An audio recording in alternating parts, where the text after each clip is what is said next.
Loose होने के बाद अब आपने पेज को लगा रहने देना है।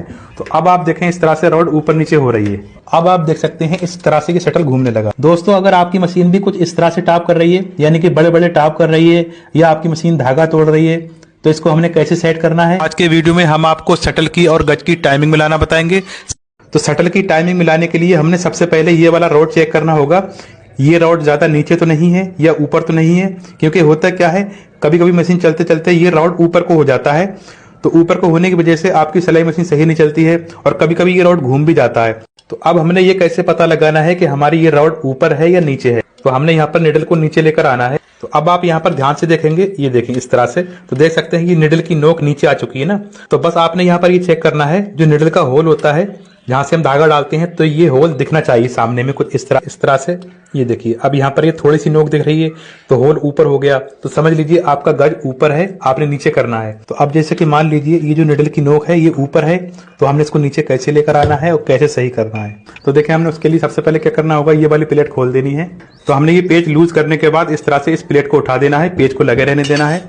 तो अब यहाँ पर आप ध्यान से देखें, जो ये वाला स्क्रू दिया गया है ना, तो इसी स्क्रू की मदद से हम इस वाली रॉड को ऊपर नीचे करेंगे। देखिए हमने सबसे पहले क्या करना होगा, इस वाले स्क्रू को लूज करना होगा। इस तरह से हमने इस वाले पेज को लूज करना है। ये देखें इस तरह से, देख सकते हैं ये लूज हो गया है ना। लूज होने के बाद अब आपने पेज को लगा रहने देना है। तो अब आप देखें इस तरह से रॉड ऊपर नीचे हो रही है। ये देखें तो अब ये बिल्कुल फ्री हो चुकी है, क्योंकि हमने नट ये वाला लूज कर दिया है। हमने ये वाली प्लेट भी खोल देनी है। तो शटल पर बाद में आते हैं, पहले हमने ये वाली सेटिंग करनी है, ठीक है। पहले हमने इस वाले पार्ट को नीचे कर देना है। तो देखिए हम मशीन का व्हील घुमाएंगे इस तरह से, तो ये ऊपर नीचे हो रहा है ना, तो हमने मशीन का व्हील घुमाकर इस पार्ट को बिल्कुल नीचे ले आना है। तो देखिए अब ये नीचे आ चुका है ना। अब नीचे आने के बाद तो यहाँ से आप गज को ऊपर नीचे भी कर सकते हैं। तो अब ये जो सुई की नोक दिख रही है ना, तो ये हमने कितनी नीचे लाकर रखनी है, तो यहाँ से करीब 1.5 सूत नीचे को होनी चाहिए। आप ध्यान से देखें, ये सुई की नोक जो है यहाँ से करीब 1.5 सूत नीचे होनी चाहिए। फिर हमने दोबारा से इस वाले स्क्रू को टाइट कर देना है, बिल्कुल टाइट रखेंगे यहाँ पर। तो अब ये आपके गज की सेटिंग बिल्कुल सही हो चुकी है। तो अब बात करते हैं शटल की टाइमिंग की। तो ये प्लेट हटाने के बाद हमने निडल वाली प्लेट भी खोल देनी है। जो ये जो दोनों स्क्रू दिए गए हैं इनको हमने अलग कर देना है। जब तक आप वीडियो को लाइक करके शेयर भी कर दीजिए। अगर आप चैनल पर पहली बार आए हैं तो सब्सक्राइब भी कर लीजिए। फिर हमने प्रेशर फुट भी खोल देना है इस तरह से। उसके बाद ये जो मशीन के तीत होते हैं ना, इनको भी हमने अलग कर देना है। तो अब देखें हमने किस तरह से शटल की टाइमिंग मिलानी है और हमने कैसे पता लगाना है कि इसकी टाइमिंग आउट है या नहीं है। तो इसकी टाइमिंग आउट है, तो देखिए मैं आपको दिखाना चाहूंगा। तो देखिए हमने इस तरह से व्हील घुमाना है। तो अब निडल बिल्कुल नीचे जा चुकी है। तो देखिए अब ये निडल जब ऊपर आएगी ना, तो ऊपर आते टाइम निडल का होल यहीं पर होना चाहिए, शटल की नोक के पास में। ये देखें, यानी जब शटल की नोक इस निडल के बराबर से गुजरेगी तो निडल का होल ऊपर को आना चाहिए, पर अभी निडल का होल नीचे है, अभी तक ऊपर नहीं आया है। यहाँ पर इसकी टाइमिंग आउट है। तो इसके लिए हमने क्या करना होगा, देखें यहाँ शटल के पास 3 स्क्रू दिए गए हैं, तो हमने ये वाले स्क्रू खोल देने हैं। तो स्क्रू खोलते टाइम हमने मशीन का व्हील पकड़ लेना है। ये वाला स्क्रू लूज हो गया और उसके बाद हमने दूसरा वाला स्क्रू लूज करना है। ये देखें हमने सिर्फ लूज करने हैं, खोलने नहीं है, अलग नहीं करने हैं, ठीक है। ये देखें इस तरह से ये लूज हो चुके हैं। तो अब आप देख सकते हैं इस तरह से इसका शटल घूम रहा है। ये देखें इस तरह से ये शटल फ्री हो चुका है, क्योंकि हमने स्क्रू लूज कर दिए हैं। तो शटल की टाइमिंग मिलाने के लिए हमने क्या करना होगा, सबसे पहले तो हमने निडल को बिल्कुल नीचे लेकर आना है, कुछ इस तरह से। ये देखें हमने क्या करना है, शटल की नोक को इस तरह से लेकर आना है।